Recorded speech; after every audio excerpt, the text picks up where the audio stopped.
नमस्कार, आदाब। आप देख रहे हैं प्राइम न्यूज़। मैं हूं मोहसिन खान।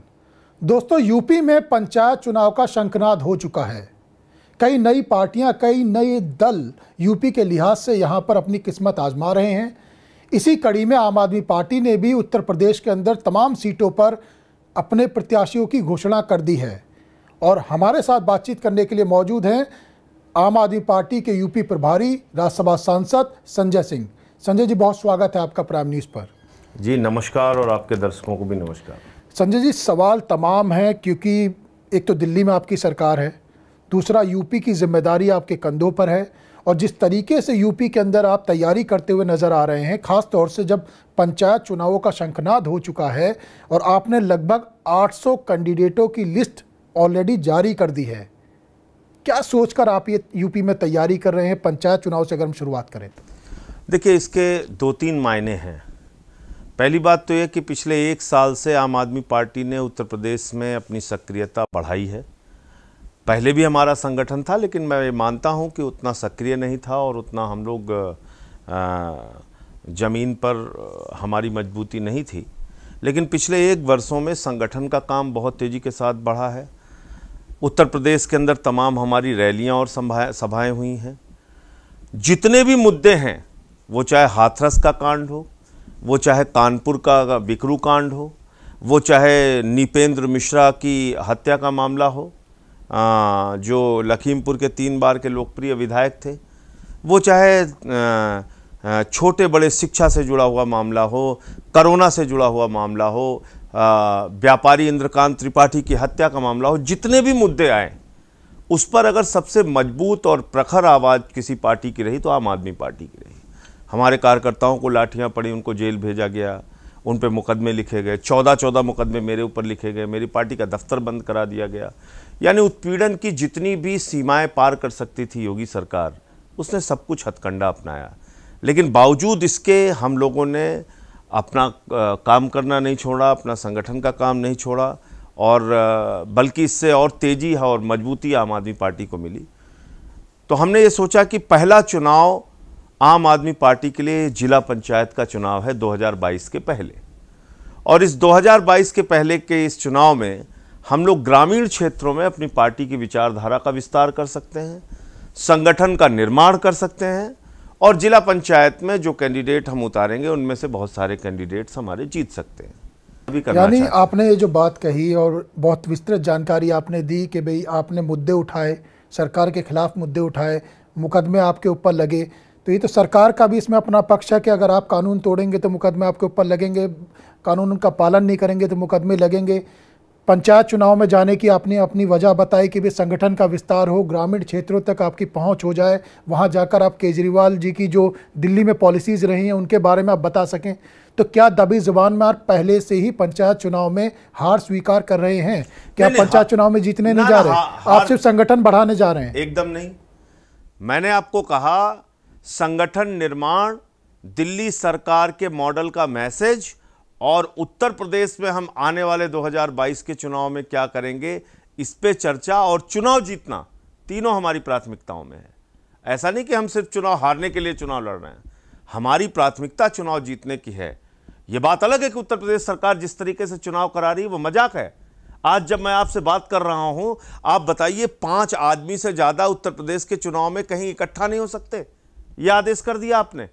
बंगाल में आप चुनाव प्रचार कर रहे हैं, तमिलनाडु में आप चुनाव प्रचार कर रहे हैं, केरल जहां पे केसेस इतने ज्यादा हैं वहां आप चुनाव प्रचार खुलेआम कर रहे हैं, और उत्तर प्रदेश में जिला पंचायत के चुनाव में कह रहे हैं नहीं साहब, कोरोना की महामारी है, 5 आदमी से ज्यादा इकट्ठा नहीं हो सकता। सबकी सुरक्षा की दृष्टि से किया जा रहा है। भारतीय जनता पार्टी भी चुनाव लड़ रही है, उनके ऊपर भी यह लागू होता है। भारत की जनता की चिंता केरल में नहीं करेगी, बंगाल में नहीं करेगी, तमिलनाडु में नहीं करेगी। उत्तर प्रदेश में जहां इनके प्रत्याशियों को पीटा जा रहा है, दौड़ाया जा रहा है, गांवों में घुसने नहीं दिया जा रहा है, वहां पे जिला पंचायत के चुनाव में आप कह रहे हो कि कोरोना है। इसका मतलब आप अपनी हार की बौखलाहट से ऐसे हथकंडे अपना रहे हो, फिर चुनाव क्यों करा रहे हो? आपने चुनाव प्रचार के लिए 5 दिन का समय दिया। मैं तो राज्य निर्वाचन आयोग के फैसले पर भी हैरान हूं। आज मुझे सिंबल मिल रहा है, 5 दिन में मैं 20 गांव में, 25 गांव में अपना सिंबल कैसे पहुंचा पाऊंगा? 60,000 70,000 वोटर के बीच में हम अपना सिंबल कैसे पहुंचा पाएंगे? इसका मतलब आप कहीं ना कहीं धनबल को बढ़ावा दे रहे हैं, जिसके पास पैसे होंगे, जो विज्ञापन कर पाएगा, बड़ी बड़ी होर्डिंग्स लगा पाएगा, वही चुनाव प्रचार करेगा। यानी आप ये खुला आरोप लगा रहे हैं भारतीय जनता पार्टी के ऊपर कि वो जानबूझकर वो खुलेआम सब कुछ कर सकते हैं। ये एक गंभीर आरोप संजय जी आप प्राइम न्यूज के मंच पर लगा रहे हैं कि जितने मैं सबूतों के आधार पर कह रहा हूं, और एक नहीं 1000 प्रमाण इसके दे सकता हूं, जहां पर बीजेपी के नेताओं ने कभी एसडीएम को मारा है, कभी दरोगा को मारा है, कभी सीओ को गाली दी है। पुलिस को मानते कहां हैं ये लोग, आप मुझे बताइए। तो अब आपकी क्या रणनीति होगी फिर पंचायत चुनावों में? अगर ये कानून लागू कर दिया है, सरकार की तरफ से गाइडलाइन आ गई है कि 5 लोगों से ज्यादा लोग इकट्ठा नहीं हो सकते पंचायत चुनाव के दौरान, तो आम आदमी पार्टी का यूपी में अब क्या स्टैंड होगा? देखिए, मैं सबसे पहले तो मुख्य निर्वाचन अधिकारी से समय मांग रहा हूं, उनसे जाके मिलूंगा, क्योंकि अगर हम लोग सभाएं नहीं कर सकते, मीटिंगें नहीं कर सकते, तो फिर प्रचार का क्या मतलब है, चुनाव का क्या मतलब है? आपको मैं पूरे जिम्मेदारी से कह रहा हूं, भारतीय जनता पार्टी के किसी भी नेता के ऊपर यह नियम लागू नहीं होगा। इसका मतलब कहने के लिए बातें कुछ और हैं, जमीन पे करना ठीक उसके विपरीत है। यही भारतीय जनता पार्टी और योगी आदित्यनाथ जी की सरकार की पहचान है। संजय जी, प्राइम न्यूज पर आप गंभीर आरोप लगा रहे हैं, ईमानदार राजनीति की आप बात कर रहे हैं, विकास की बात आप हमेशा करते हैं, लेकिन जातिवाद की बात घूम फिर कर आप भी करते हैं। जातिवाद की बात करते हैं। जातिवाद की बात मैं क्या करता हूं? आप मुझे बता दीजिए कौन सी मैंने जातिवाद की बात की? क्या जातियों में भेद पैदा करने की बात मैंने की? कभी नहीं। क्या धर्मों के बीच में, 2 धर्मों के बीच में लड़ाने की बात मैंने कभी की? कभी नहीं। इस बात को कौन करता है? उत्तर प्रदेश के संविधान की शपथ लेकर, देश के संविधान की शपथ लेकर उत्तर प्रदेश के मुख्यमंत्री के पद पर बैठा हुआ व्यक्ति, जो 24 करोड़ जनता का मुख्यमंत्री है, उसकी भाषा सुनिए आप। लोगों के बीच में जाके किस तरीके से भड़काऊ भाषण हमारे मुख्यमंत्री जी देते हैं। आप मुझे बताइए, हाथरस के अंदर एक गरीब की बेटी को रात में 2 बजे जला दिया गया, इसलिए कि वो वाल्मीकि समाज से थी, उसको न्याय नहीं मिलेगा। हम लोग गए, हमारे ऊपर हमले किए गए उस जगह पे। कालिक फेंक रहे हो आप। इन्हीं कालिक से उत्तर प्रदेश सरकार के काले इतिहास को लिखने का काम आम आदमी पार्टी लेकिन संजय जी, आप भी असली ठाकुर, नकली ठाकुर वर्सेस ऑल, आप भी तो बातें करते हैं जाते नहीं। तो असली ठाकुर, नकली ठाकुर, मैं तो कहता हूं छत्री का मतलब सबको छत्र देने वाला। छत्री का मतलब जातिवाद की बात आप भी कर रहे हैं। नहीं, बिल्कुल नहीं। मेरी बात ठाकुर वर्सेस ऑल भी आप कहते हैं। मैं पूरी बात तो सुन लीजिए आप।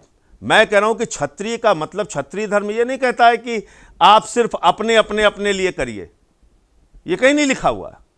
और दूसरी चीज, एक मुख्यमंत्री के लिए 24 करोड़ जनता के वो मुख्यमंत्री हैं, किसी एक जाति के मुख्यमंत्री नहीं है।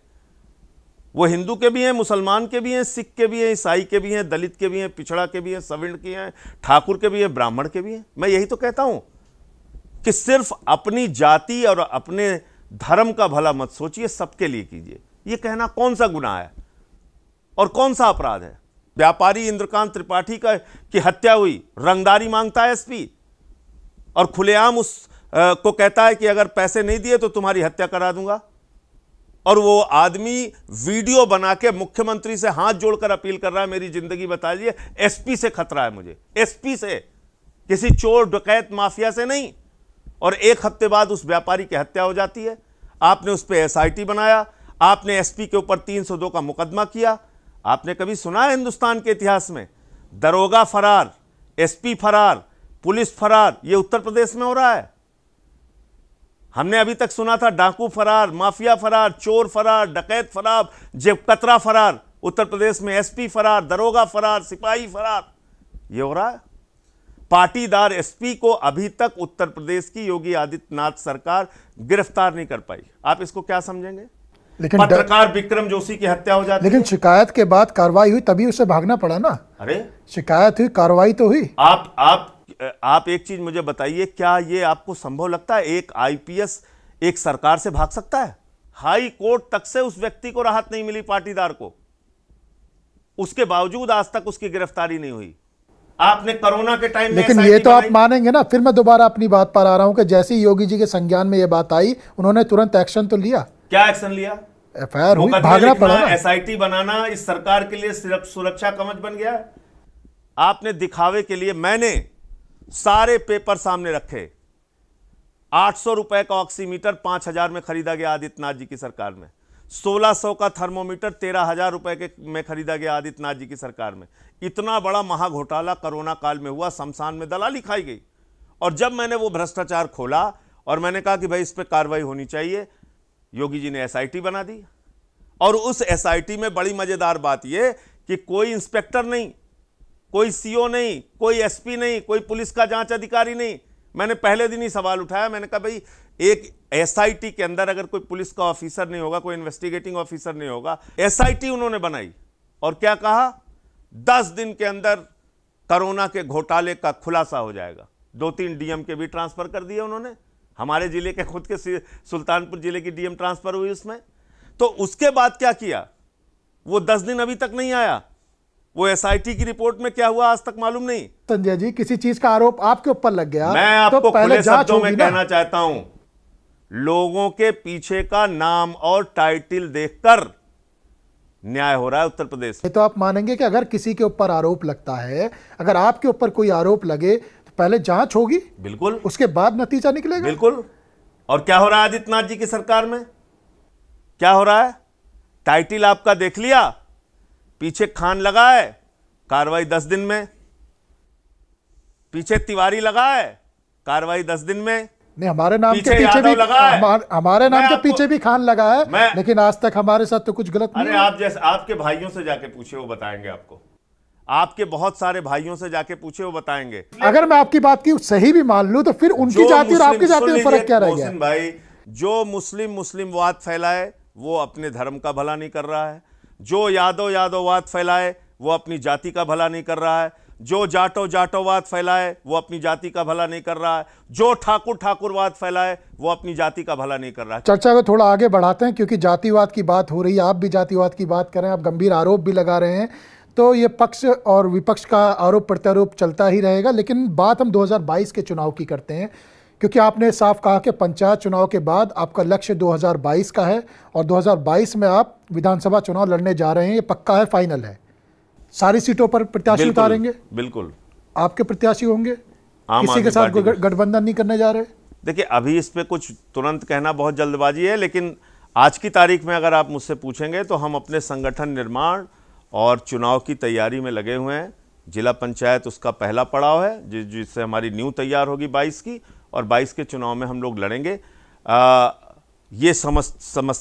ये उत्तर मैं आपको समय और परिस्थितियों के हिसाब से दे पाऊंगा कि हम किसी संगठन के साथ समझौता करेंगे या नहीं करेंगे, लेकिन आज की तारीख में हम अपने पूरे 403 सीटों पे अपना संगठन निर्माण करने में लगे। मुद्दे क्या होंगे आपने 2022 के लिए, क्योंकि आपने जातिवाद की बात तो बहुत विस्तृत से बता दी, क्या पानी और बिजली मुफ्त जिस तरीके से दिल्ली में आप लोगों ने किया, ये अहम मुद्दा होगा?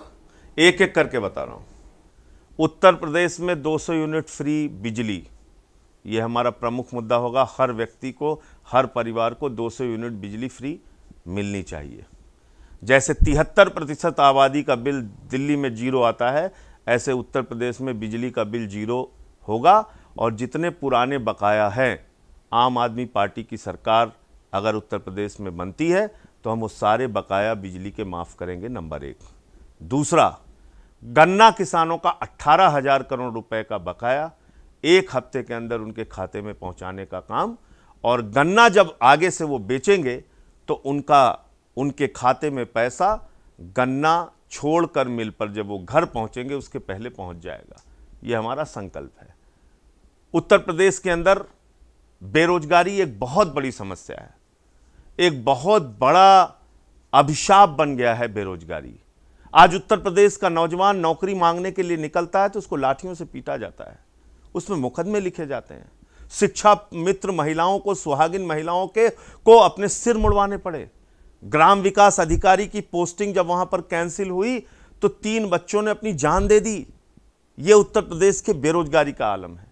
हमारा लक्ष्य है हम 50 लाख नौकरियां 1 साल के अंदर उत्तर प्रदेश के अंदर पैदा करेंगे और उसको भर्ती करेंगे। बहुत सारी सरकारी नौकरियां हैं, बहुत सारे उद्योगों के माध्यम से रोजगार उत्तर प्रदेश के अंदर पैदा करने की संभावनाएं हैं, उसको हम लोग पूरा करने का काम करेंगे। उत्तर प्रदेश में आज जो हालत है, एक अपराधीकरण एक ऐसा मुद्दा बन गया है, सरकार दर सरकार। हम लोग इस समस्या का समाधान नहीं खोज पा रहे हैं। और मैं इसको बड़े दुख के साथ आपके साथ कह रहा हूं कि इसके पीछे भी प्रमुख कारण जातिवाद है। जातिवाद करके पोस्टिंग की जाती है, ये उत्तर प्रदेश की सच्चाई है, और जिसके कारण से लोगों के साथ न्याय नहीं हो पाता। ये सच्चाई है। आप ये कह रहे हैं सच्चाई। दूसरी ये भी है कि ईज ऑफ डूइंग बिजनेस में उत्तर प्रदेश, जो अभी ताजा लिस्ट आई है, 12वें नंबर से दूसरे नंबर पर पहुंच चुका है। ऐसा सिर्फ आंध्र प्रदेश आगे बचा है अब। देखिए ऐसा है, ये ऑन रिकॉर्ड है, या मेरे आपसे कहने से नहीं है? मैं बता रहा हूं आपको, मैं एक एक करके बता रहा हूं। ईज ऑफ डूइंग बिजनेस की सच्चाई बता रहा हूं आपको। इन्वेस्टर समिट हुई, लाखों करोड़ रुपए का एमयू साइन किया गया। जितना खर्चा इन्वेस्टर समिट के आयोजन में हुआ, उतना भी इन्वेस्टमेंट उत्तर प्रदेश में नहीं हुआ। क्या यह सच्चाई नहीं है? क्या यह सच्चाई नहीं है? तो निवेश बढ़ता जा रहा है, जो रिकॉर्ड आ रहा है। किस क्षेत्र में निवेश बढ़ा? उद्योग में। आप मुझे बताइए किस क्षेत्र में निवेश बढ़ा? जो सरकार जानकारी, आंकड़े जो जारी कर रही है, जारी होते रहेंगे, निवेश उसमें लगातार बढ़ रहा है। आंकड़े उनके जारी होते रहेंगे। आंकड़ों से पता चलेगा ना। पता कैसे चलेगा? बता तो रहा हूं कैसे आंकड़े आते हैं। बरेली के अंदर जो धरती पर है ही नहीं, उनका कोरोना टेस्ट नेगेटिव दिखा दिया गया। ये होता है उत्तर प्रदेश में। यानी जो आंकड़े आ रहे हैं सरकार की तरफ से, जो निवेश के आंकड़े आ रहे हैं, वो गलत है, आप ये कह रहे हैं। आप जांच कर लो ना, मैं तो आपको कह रहा हूं, आप जांच कर लीजिए। आप एक टीवी चैनल के इतने बड़े पत्रकार हैं, आप जांच कर लीजिए। मेरे आरोप सही हैं कि गलत हैं, आपको आंकड़े पता चल जाएंगे। सरकार स्मार्ट स्कूल की बात कर रही है, हर जिले में मेडिकल कॉलेज की बात कर रही है। कितने बनाया सर? 4 साल में कितने बनाया आदित्यनाथ जी ने स्मार्ट स्कूल? मैं दिखाऊं आपको, मेरे पास फोन में वीडियो पड़े हैं। वो स्मार्ट स्कूल आप देखेंगे तो आपकी आंखों से आंसू आ जाएंगे। ऐसे स्मार्ट स्कूल हैं उत्तर प्रदेश में। ईमानदारी से, जैसे बेबाकी से आप बात अपनी रखने के लिए जाने जाते हैं, 2022 में आम आदमी पार्टी की सरकार बनती हुई नजर आ रही है आपको, या ईमानदार सरकार आप किसी और के लिए? मैं फिर आपके उत्तर को दोहरा रहा हूं। आपके सवाल का उत्तर जो है वो मैं दोहरा रहा हूं।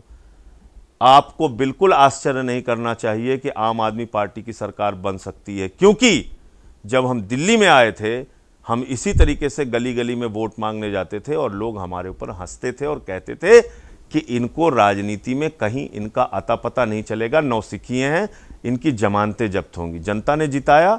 जनता उत्तर प्रदेश की भी आज त्रस्त है, बदहाल शिक्षा व्यवस्था से, बदहाल चिकित्सा व्यवस्था से, अपराधीकरण से, भ्रष्टाचार से, बेईमानी से, चोरी से त्रस्त है लोग वहां पे। लेकिन ये तो आप मानेंगे कि भारतीय जनता पार्टी का एक कोर वोटर है, और विपक्ष में अगर जितनी ज्यादा पार्टियां लड़ती हैं, घटक दल लड़ते हैं, तो इनडायरेक्टली भारतीय जनता पार्टी को फायदा होगा। देखिए 85 में 2 सीट से सफर शुरू किया था भारतीय जनता पार्टी ने, और आज भारतीय जनता पार्टी 2021 में पूरे देश में है, कई राज्यों में है, देश की सरकार उनकी है। तो कैसे हुआ ये? जनता की ताकत से ही हुआ ना। जनता ने उनके ऊपर भरोसा किया, जनता ने उनके मुद्दों पे भरोसा किया, वादों पे भरोसा किया। और जब आप अपने वादे नहीं पूरे करते, 2 ही बातें थी भारतीय जनता पार्टी के उत्तर प्रदेश में, ना गुंडाराज ना भ्रष्टाचार। अब ये तो आप जो आरोप लगा रहे हैं, उसके बाद ये जनता तय करती है कौन सरकार बनेगी नहीं बनेगी। लेकिन अगर भारतीय जनता पार्टी के खिलाफ आने वाले समय में कोई संयुक्त मोर्चा बनता है, कौन लीड करेगा उसे? देखिए, कौन लीड करेगा नहीं लीड करेगा, ये तो तब की बात है जब मोर्चा ऐसा बनता है कोई। मैं तो आपको सिर्फ ये कह रहा हूं कि आम आदमी पार्टी के विषय में मैं आपको ये बता सकता हूं कि हमारी पार्टी अपना संगठन निर्माण करने, जिला पंचायत के चुनाव में, मुद्दों पर, जनता के मुद्दों पर संघर्ष करने में और 2022 की तैयारी में जुटी हुई है। और इसके आगे का कोई अपडेट होगा तो मैं आपको दूंगा। अच्छा, एक जाते जाते एक छोटा सा सवाल और, क्योंकि किसानों की बात हर तरफ हो रही है। सुप्रीम कोर्ट में कमेटी जो बनाई थी, उस कमेटी ने अपनी रिपोर्ट सौंप दी है। क्या किसानों को उस रिपोर्ट के बाद जो भी नतीजा आएगा मानना चाहिए, ताकि एक बीच का रास्ता निकल सके और ये आंदोलन खत्म हो सके? देखिए, सुप्रीम कोर्ट ने जो कमेटी बनाई, मुझे बात नहीं कहनी चाहिए, लेकिन उसमें उन्हीं लोगों को रखा जो इस बिल के समर्थक थे, और एक सदस्य ने तो पहले ही छोड़ दिया, बोले नहीं भाई हम नहीं रह सकते इसमें, इस कमेटी के अंदर। एक बात हो गई। दूसरी बात, कभी आप कहते हैं कि हम सुप्रीम कोर्ट को नहीं मानते, कानून बनाना सरकार का काम है। कभी आप कहते हैं सुप्रीम कोर्ट ने कह दिया तो इसको मान लो। ये दो तरफा खेल नहीं चलेगा। कृषि कानून इस देश के पूंजीपतियों के लिए बनाया गया है, और मैं इसको प्रमाण के साथ कह सकता हूं, आपको साबित कर सकता हूं। क्या हुआ है, 7 मई 2020 को एक पूंजीपति जिसका नाम अडानी है, उसको 100 एकड़ जमीन हरियाणा की सरकार लैंड यूज चेंज करके 100 एकड़ जमीन देती है 7 मई 2020 को कि हुजूर आप यहां बड़े बड़े कोल्ड स्टोरेज बना सकते हैं। नंबर 1। 5 जून 2020 जब पूरा देश कोरोना की महामारी से जूझ रहा था, हमारे प्रधानमंत्री जी ऑर्डिनेंस के जरिए, उनको यह चिंता नहीं थी कि कोरोना से कैसे लड़ना है, प्रधानमंत्री जी ने 5 जून 2020 को ऑर्डिनेंस के जरिए, पार्लियामेंट में नहीं, चर्चा नहीं कराई, बहस नहीं कराई, किसान संगठनों से बात नहीं की, अध्यादेश के जरिए चोरी चुपके 3 कृषि कानून पास किया। और उसमें क्या लिखते हैं, इस देश में असीमित भंडारण की छूट है। 7 मई को 100 एकड़ जमीन अडानी को हरियाणा में मिलती है, 5 जून को कोल्ड स्टोरेज पूरे देश में बनाने और असीमित भंडारण की छूट देश की सरकार देती है। इसमें क्या तारतम्य, क्या सामंजस्य, क्या कोइंसिडेंस है, आपको समझ में नहीं आ रहा है। आने वाले समय में, क्योंकि हमने अभी हाल ही में देखा सूरत में आपको निकाय चुनाव में बम्पर जीत मिली, आने वाले समय में किन किन राज्यों में आम आदमी पार्टी चुनाव लड़ने जा रही है? देखिए, हमने 5 राज्यों को स्पष्ट किया है, पंजाब, उत्तराखंड, गोवा, गुजरात, उत्तर प्रदेश। गुजरात में ये माना जा रहा है कांग्रेस के विकल्प के तौर पर आपको देखने लगे लोग। भाजपा का विकल्प क्यों नहीं मानते आप, कांग्रेस का विकल्प ही क्यों? हो सकता है गुजरात की जनता इतने सालों से इनको झेलते झेलते थक गई है। अभी तक भाजपा वर्सेस कांग्रेस रहा है ना वहां पर। हो सकता है कि दिल्ली की तरह कोई वर्सेस ही ना हो। गुजरात एक बड़ा बदलाव देखने जा रहा है 2022 में। कौन कौन से एक बड़ा बदलाव पंजाब में हमारा अभी सर्वे आया, हमारी वहां सरकार बनने जा रही है। गुजरात की जनता त्रस्त है, उनके सामने कोई विकल्प नहीं है। आज भाजपा के विकल्प के रूप में आम आदमी पार्टी है, कांग्रेस के विकल्प के रूप में नहीं, भाजपा के विकल्प के रूप में। सुप्रीम कोर्ट, अभी आप कह रहे थे ना, सुप्रीम कोर्ट के कॉन्स्टिट्यूशन बेंच का फैसला कि 3 विषय को छोड़ के सारे अधिकार दिल्ली की सरकार के पास होंगे, वो आपने बदल दिया। आपको सुप्रीम कोर्ट नहीं मानते, आप कॉन्स्टिट्यूशन नहीं मानते, आप डेमोक्रेसी नहीं मानते, आप कोऑपरेटिव फेडरलिज्म नहीं मानते, आप क्या मानते हैं? दिन रात खाली मोदी मोदी मानते हैं, उसी अहंकार में आप जिएंगे। आज राफेल के मामले में कितना बड़ा सच सामने आया। डेसॉल्ट कंपनी के अकाउंट से पकड़ा गया कि 1 मिलियन यूरो की रिश्वत दलाली दी गई। तो भारत माता के रक्षा सौदे में जो लोग दलाली करते हैं, उनको भारत माता की जय लगाने का अधिकार नहीं है। मैं कहना चाहता हूं, राफेल के मामले का मैं याचिका करता हूं। बातचीत को वाइंड अप करने से पहले दोबारा से यूपी से जुड़ा हुआ आखिरी सवाल सुनने में ये आ रहा है कि इंटरनली छोटे छोटे दलों ने, आम आदमी पार्टी, भारतीय समाज पार्टी, निषाद दल, इस तरह के छोटे छोटे घटक दलों ने आपस में समझौता कर लिया है। इस बात में कितनी सच्चाई है? वक्त आने दे, बता देंगे तुझे ये आसमां, हम अभी से क्या बताएं क्या हमारे दिल में है। कुछ तो बता दीजिए। अभी रुक जाइए, इंतजार कीजिए और समय के साथ सारी चीज़ें स्पष्ट होंगी। अभी हमारा फोकस, जैसा मैंने आपको कहा, हम अपने संगठन निर्माण, मुद्दों पर संघर्ष और जिला पंचायत चुनाव पर है। चलिए, फिर आने वाले समय में समय पर बात होती रहेगी, आपसे जानकारी मिलती रहेगी। आखिर में अगर आप प्राइम न्यूज़ के माध्यम से दर्शकों को कोई मैसेज देना चाहते हैं या कुछ कहना चाहते हैं तो? अगर हम अपने प्रदेश को तरक्की के रास्ते पर लेना चाहते हैं, अगर हम अपने उत्तर प्रदेश को उत्तम प्रदेश वाकई बनाना चाहते हैं, तो उसके लिए हम सबको जाति, धर्म, क्षेत्र, भाषा, ये सारे भेद मिटाकर प्रदेश के हित में, प्रदेश के भलाई के लिए एक बदलाव की राजनीति के साथ, एक ईमानदार राजनीति के साथ जुड़ना होगा। तभी हम लोग इस गंदी राजनीति के ऊपर झाड़ू चला पाएंगे। और 800 में से कितने पंचायत चुनाव में आपके मेंबर जीतने, आपके कैंडिडेट जीतने जा रहे हैं? देखिए, अभी तो ये शुरुआती 2 लिस्ट है जिसमें 809 कैंडिडेट्स की हमने अब तक घोषणा की है। अभी भी 2 चरणों के चुनाव की घोषणा बाकी है। तो मुझे लगता है कि अच्छी संख्या में हमारे कैंडिडेट जीत के आने चाहिए। और जैसा मैंने आपको बताया कि जानबूझकर ये काम किया गया है और प्रत्याशियों को, विपक्ष के प्रत्याशियों को समय ना मिल पाए प्रचार के लिए, या वो खुलकर प्रचार न कर सकें, इसलिए 5 आदमी की एक गाइडलाइन जारी कर दी कि उससे ज़्यादा इकट्ठा नहीं होंगे लोग। ये एक तानाशाहीपूर्ण फैसला है। देखिए, राज्य निर्वाचन आयोग से मैं मिलूंगा और देखिए उनकी ओर से क्या इसमें कोई परिवर्तन होता है कि नहीं होता है। ये मैं ज़रूर कह सकता हूं कि ये अच्छा चुनाव आम आदमी पार्टी लड़ेगी और इससे हमको ताकत मिलेगी, उत्तर प्रदेश की जनता हमारे साथ जुड़ेगी। ये यूपी का सेमीफाइनल माना जा रहा है, तो इस सेमीफाइनल के बाद जब आप फाइनल में जाएंगे तो इसका फायदा मिलेगा? निश्चित रूप से मिलेगा। चलिए संजय जी, निश्चित रूप से मिलेगा। आपने प्राइम न्यूज़ को समय दिया, सारे सवालों के बहुत ही बेबाकी से जवाब दिए, आपका बहुत बहुत धन्यवाद। तो ये थे हमारे साथ आम आदमी पार्टी के यूपी प्रभारी राज्यसभा सांसद संजय सिंह, जिन्होंने तमाम सवालों के खुलकर जवाब दिए और तमाम मुद्दों पर अपनी राय रखी। अभी के लिए बस इतना ही। बाकी खबरों के लिए देखते रहिए प्राइम न्यूज़, क्योंकि खबरों का सिलसिला यहाँ कभी नहीं थमता। नमस्कार।